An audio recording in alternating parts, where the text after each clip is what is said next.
All right. Welcome to the Born to Succeed podcast with Michael and Alyssa Merritt. We have a very special guest today, Miss Dee Dee Cox. Her list is so long, guys. I could tell you it would take me about 20 minutes to read her bio between being an author, a romance author, many books out. She's got the three C's: compassion and caring and kindness. And she's just a lady that's very, very special. And so we're so blessed to have her on the podcast with us today because she's just going to share some words of wisdom and love and passion, which she has all over. So without further ado, welcome to the podcast, Miss Dee Dee. How are you doing, ma'am? Well, we're in the snow and we're in the ice and we're holding on like a hair on a biscuit, just blowing in the wind, waiting for the next storm to come through Kentucky and hoping that we all survive, we all maintain electricity, we all stay warm, and we all stay safe and hunkered down. So I guess There we're you doing go. okay. Good, good. Well, tell the listeners a little bit about yourself because you are in pageants, you've got fur baby things going on, you're an author, multiple books. So tell us a little bit about yourself, Miss Dee Dee, for those that are listening so they can get a little bit more about you. Well, I was born and raised in Rooster Run, Kentucky. I was born on a farm, not like in the hospital or whatever, but born on the farm. And Right. my grandfather, we did dairy cows, we did tobacco. And then when he delivered the milk, he delivered the moonshine in the old brown paper bag, except we didn't know that's what it was. We just thought it was kind of cool to be riding with him, and traveling to wherever. And sure enough, he was very well known in our community. And liquor put food on the table, clothes on our backs. So and I don't drink. That's how I got my nickname. I'm the designated driver. I'm the DD, Right, so I'll right, take great care of you. right. That's But great. we grew up on a farm, so that was the whole big background. And then when my grandmother, when I was old enough to drive, and she never had a driver's license, she could actually have a horse and buggy. She knew how to drive a horse and buggy, but she would always, after church on Sundays, she would go visiting. She'd go tooling about, and we would deliver hankies to the men, and then we would deliver washcloths, or like the tablecloths or whatever, not tablecloths, those things in the kitchen that you dry your dishes and stuff with dishcloth. And she would deliver those to the women, and we would deliver buttered pies. And that became my thing with her, was that special time to deliver to folk that were in need. And she would always ask, what do you need? Is everything okay? Do you need food? And She she was was a her own seamstress, little so she helping sewed. hands. And That's she awesome. taught me those three C's that I mention all the time: kindness, caring, and compassion. And I looked at her and I said, kindness doesn't begin with a C. And she said, no, but I captured your attention, and that's what you're to Right. do. And so she fed me a lot of good scripture verses. And one of them was Acts 20:35. And I mentioned that in all my books and all my Yeah, charity events. yeah. It's better to give than to receive. And it makes you feel good, makes your heart Right. feel good. Right. So, and then later on, as time goes and you go to high school and you get married, I married my best friend from high school. We did not date, but I married my best friend. And it took us a little bit of a while to have a child. We could only have one child. And during that time frame was how, at the age of 30, I wrote the first book, because here's what I wanted. Y'all remember Fabio? Remember Fabio Right. he was on the boat. Right. He always had the Yep. sword up and his hair was blowing in the wind. Right. I just wanted him to ride past me on a beach, serve me sweet tea, and that's all I wanted. Nothing else. And That's all now, I and now wanted. you have your son, right? And so little did I know that I would create my own Fabio, or my own Fabi Yeah. Bo. So because his middle name is Bo, so they've hashtagged him that. They've hashtagged him the next Fabio or Fabi Bo.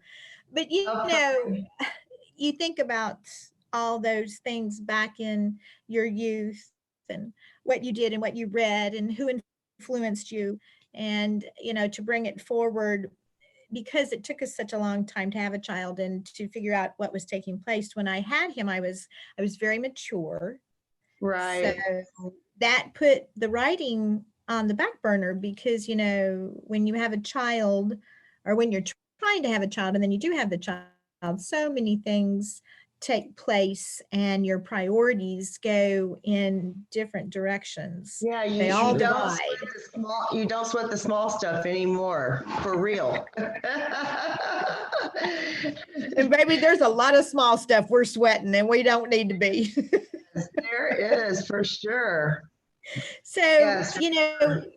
when you're at that age, when you're in your 30s, you think you've conquered the world. You really haven't, Right. but you think you have. And I had him, and so I put everything on the back burner. And then I don't know what made me pick it back up, but I thought to myself, he's in college.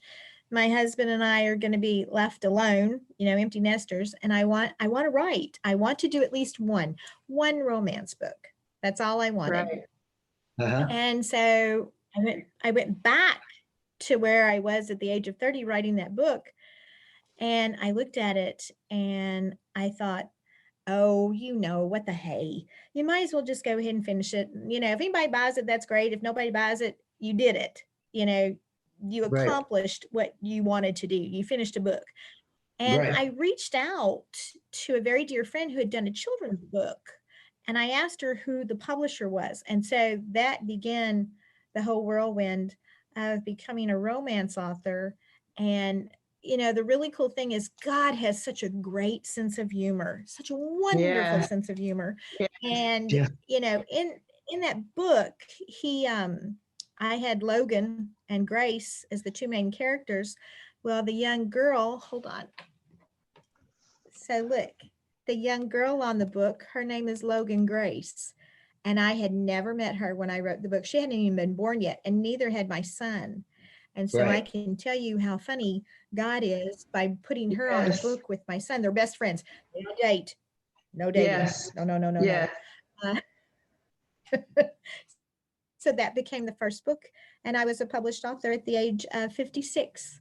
So That's ain't that awesome. a whooping? Isn't that pretty cool? That's awesome. Yeah. Like when we were younger, we think, oh gosh, 50, that's old, well, approaching 50, I'm thinking, shoot, I still feel like I'm 30. I mean, my body might not sometimes, but in my mind, I'm like, I still have a whole nother life to live. Can do anything I want to do starting today, right? Absolutely. Every day. Yes, absolutely. Yeah. So you wrote your first book, and then did that get the bug going, and you're like, oh, I'm ready to write another book now, or what happened after that? When I wrote the first book, I didn't know how it would be received, but it was received very well.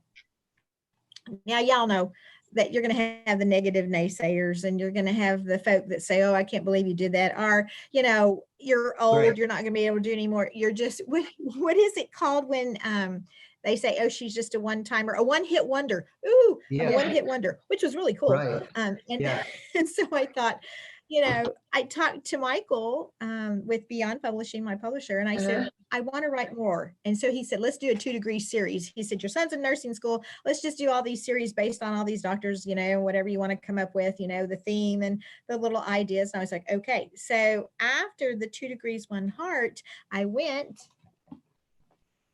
and I did The Perfect Christmas because it's actually named after the doctor. That's what we have right here. Because everybody wants to correct it. They say, you spelled Christmas wrong. Yes, I know. I spelled Christmas wrong. I did it for a particular purpose. And so this book was the second book. And from there, it just kind of trickled. God opens a lot of doors. I bang my head a lot against those doors. I have migraines. And, he's like, just open the door. Just stop fretting. Stop worrying. I got you. Yeah. So then I did 3 more books. That's what I was going to say. And then you just kept going, right? And you didn't listen to those. So like you have, look, so then you did 2 Degrees Hotter. And somebody said, Alyssa, they said, look at his hair. That's not real. I said, it is too. That's his real hair. And there's not extensions. There's no extensions in it. So yes, that's his real hair. And how I know that is because I'm his mama. Right. Because, like back in the day, in the 80s, there was a hair bands and hair. I mean, our thing was hair in the 80s, right? And probably that's when Fabio was